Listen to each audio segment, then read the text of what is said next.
नमस्कार। आकाशवाणी से प्रस्तुत है समाचार संध्या।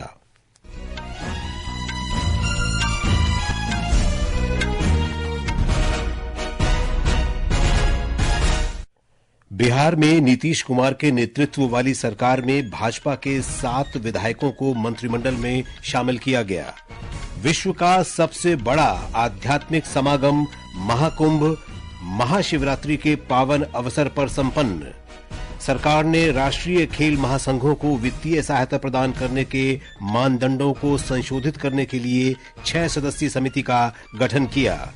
ऑस्ट्रेलिया ने भारत के साथ व्यापार और निवेश संबंधों को मजबूत करने के लिए विस्तृत रोड मैप तैयार किया। अमेरिका के राष्ट्रपति डोनाल्ड ट्रंप ने धनी अप्रवासियों के लिए मौजूदा EB-5 वीजा की जगह एक नए गोल्ड कार्ड निवेशक वीजा कार्यक्रम की घोषणा की। उन्होंने कहा, ये H-1B वर्क वीजा की अनिश्चितता को दूर करेगा। सूडान में एक सैन्य विमान दुर्घटना में 46 लोगों की मौत और ICC पुरुष चैंपियंस ट्रॉफी में अफगानिस्तान ने लाहौर में इंग्लैंड के सामने 326 रनों का लक्ष्य रखा। इब्राहिम जादरान ने सर्वाधिक 177 रन बनाए। समाचार संध्या के साथ मैं विशाल शर्मा। बिहार में आज नीतीश कुमार के नेतृत्व वाले मंत्रिमंडल में 7 नए मंत्री शामिल किए गए। राज्यपाल आरिफ मोहम्मद खान ने पटना के राजभवन में आयोजित शपथ ग्रहण समारोह में भारतीय जनता पार्टी के 7 विधायकों को मंत्री पद की शपथ दिलाई। नीतीश कुमार के नेतृत्व वाले मंत्रिमंडल के विस्तार के साथ ही राज्य में मुख्यमंत्री सहित 36 मंत्री हो गए हैं।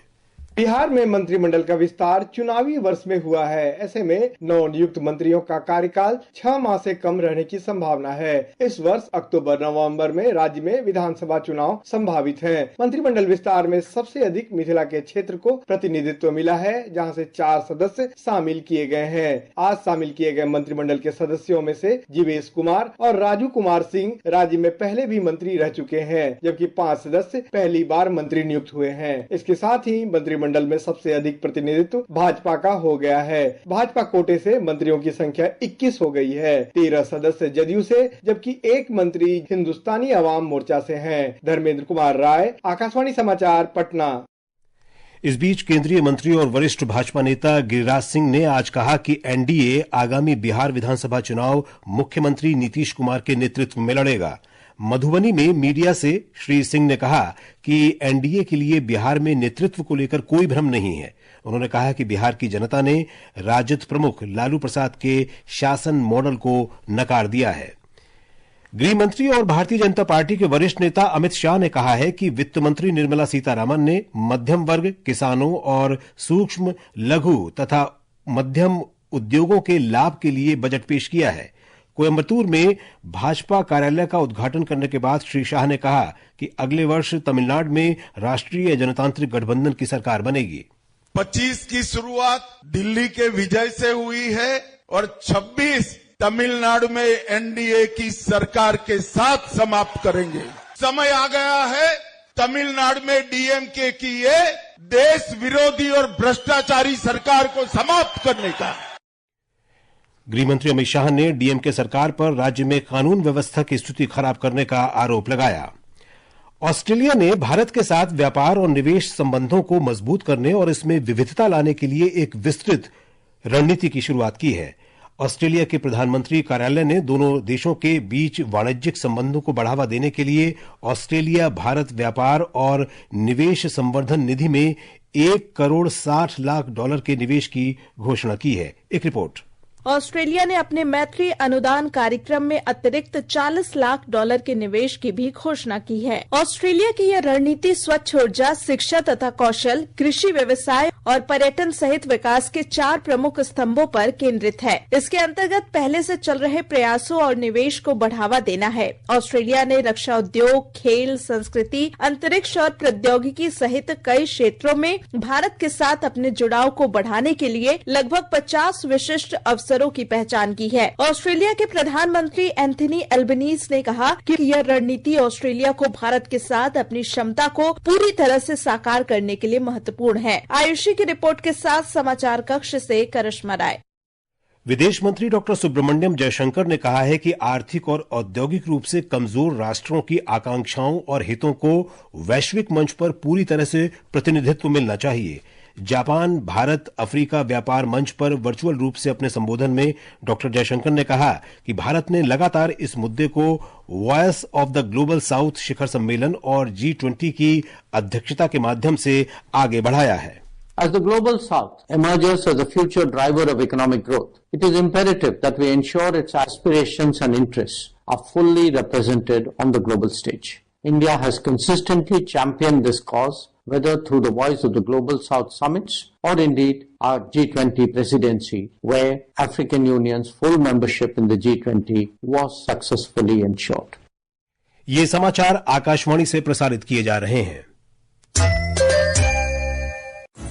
भारत सरकार ने देश भर में 21वीं पशुधन गणना आरंभ कर दी है। सरकारी कर्मचारी आपके घर भी आते ही होंगे। सभी पशुपालक अपने पशुओं की सही जानकारी दें ताकि सरकार आपके लिए बेहतर योजनाएं बना सके। याद रहे, अक्टूबर 2024 से फरवरी 2025 की 21वीं पशुधन गणना में पोल्ट्री, पालतू पशुओं और आवारा पशुओं की कुल 219 नस्लों का डेटा संग्रह किया जा रहा है। कोई भी पशु छूटने ना पाए। मेरे पशु मेरी जानकारी, होगी समृद्ध संपदा हमारी। पशुपालन और डेयरी विभाग द्वारा देश हित में जारी। समाचार संध्या में आपका फिर स्वागत है। खबरें महाकुंभ से।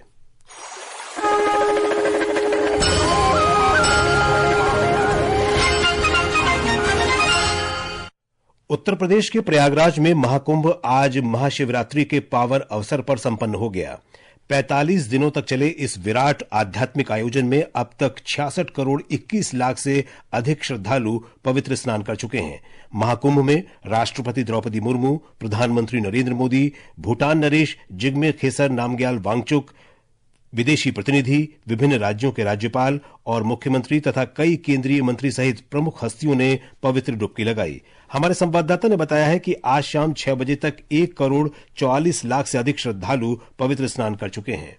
इस वर्ष आयोजित किया गया महाकुंभ इतिहास में आध्यात्मिकता और मानव समागम के सबसे बड़े केंद्रों में से एक रहा है। आज महाकुंभ का अंतिम प्रमुख स्नान और भी खास रहा। महाकुंभ मेला क्षेत्र में भारतीय वायुसेना ने एयर शो का प्रदर्शन किया, जबकि उत्तर प्रदेश सरकार ने श्रद्धालुओं पर पुष्प वर्षा की। प्रयागराज में यातायात व्यवस्था का भी सख्ती से पालन किया गया और integrated command and control centre से कड़ी निगरानी रखी गई। इस अवसर पर उत्तर प्रदेश के मुख्यमंत्री योगी आदित्यनाथ ने भी श्रद्धालुओं, संतों और कल्पवासियों को शुभकामनाएं दी। 13 जनवरी से प्रारंभ हुआ महाकुंभ प्रयागराज आज पूर्णाहुति को प्राप्त करेगा। लगभग 66 करोड़ श्रद्धालु जन की इस त्रिवेणी में पावन डुबकी लगा करके राष्ट्रीय एकात्मता का एक नया संदेश पूरे देशवासियों को दे रहे हैं। प्रयागराज में आए हुए इन सभी श्रद्धालु जनों को मैं आज के इस पावन महास्नान पर हृदय से उनका अभिनंदन करता हूं, उन्हें बधाई देता हूं। आकाशवाणी समाचार से बातचीत में महाकुंभ में आए श्रद्धालुओं ने अंतिम मुख्य स्नान को लेकर अपने अनुभव साझा किए। बहुत अच्छा लगा। महाकुंभ में हम आए हैं स्नान करके, आज महाशिवरात्रि का पवित्र हो गया। यहाँ की व्यवस्था बहुत ही उत्तम है। बहुत ही प्रेम से, बड़े ही सहयोग से लोग यहाँ पर स्नान कर रहे हैं और बहुत ही अच्छा वातावरण है। इस महाकुंभ ने अपनी 45 दिवसीय यात्रा के माध्यम से दुनिया भर के लोगों को एक यादगार आध्यात्मिक और सांस्कृतिक यात्रा दी। आदर्श के साथ अभिषेक कपिल, आकाशवाणी समाचार, प्रयागराज। रेलवे ने महाशिवरात्रि के अवसर पर महाकुंभ से घर लौटने वाले श्रद्धालुओं की सुविधा के लिए आज शाम 6 बजे तक प्रयागराज के विभिन्न स्टेशनों से 243 रेलगाड़ियां चलाईं। रेल मंत्रालय ने कहा कि करीब 11.5 लाख यात्रियों ने इन रेलगाड़ियों से यात्रा की। मंत्रालय ने बताया कि महाशिवरात्रि स्नान के बाद अतिरिक्त रेलगाड़ियां चलाने के लिए विशेष प्रबंध किए गए हैं। रेलवे आज प्रयागराज से 350 रेलगाड़ियां चला रहा है।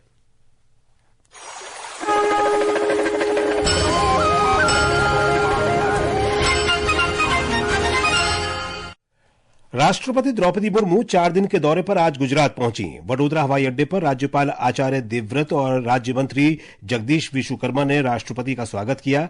4 दिन के दौरे पर राष्ट्रपति मुर्मू केवड़िया और कच्छ जिलों में विभिन्न स्थानों पर जाएंगी। राष्ट्रपति का अहमदाबाद और गांधीनगर में 2 दीक्षांत समारोह में भी शामिल होने का कार्यक्रम है।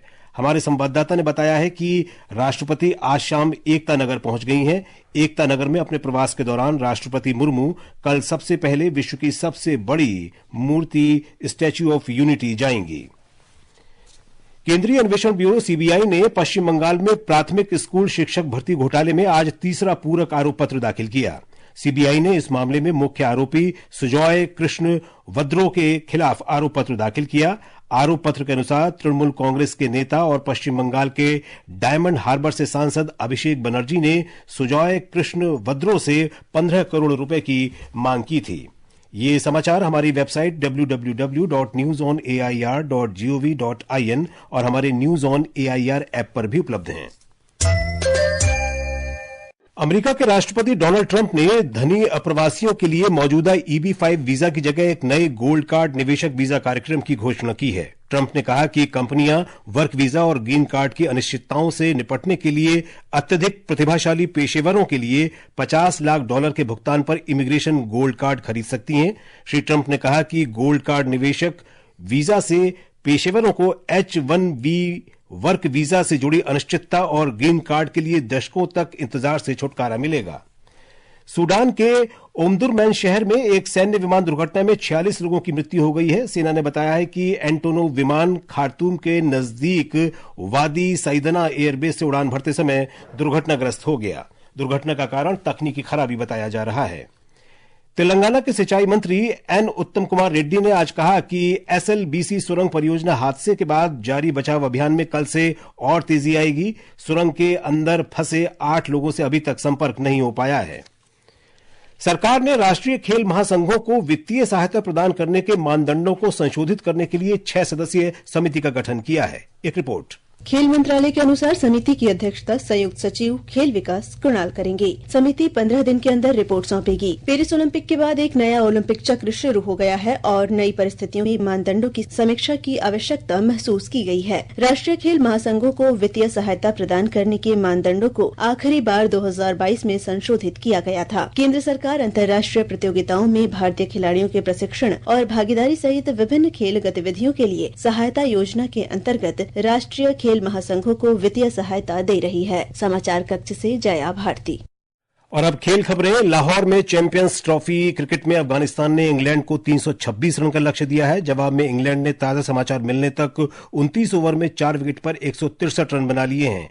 अफगानिस्तान ने टॉस जीतकर पहले बल्लेबाजी करते हुए इब्राहिम जदरान के 177 रन की मदद से 7 विकेट पर 325 रन बनाए। अंत में मुख्य समाचार एक बार फिर। बिहार में नीतीश कुमार के नेतृत्व वाली सरकार में भाजपा के 7 विधायकों को मंत्रिमंडल में शामिल किया गया। विश्व का सबसे बड़ा आध्यात्मिक समागम महाकुंभ महाशिवरात्रि के पावन अवसर पर संपन्न। सरकार ने राष्ट्रीय खेल महासंघों को वित्तीय सहायता प्रदान करने के मानदंडों को संशोधित करने के लिए 6 सदस्यीय समिति का गठन किया। ऑस्ट्रेलिया ने भारत के साथ व्यापार और निवेश संबंधों को मजबूत करने के लिए विस्तृत रोड मैप तैयार किया। इसके साथ ही समाचार संध्या का ये अंक समाप्त हुआ। नमस्कार।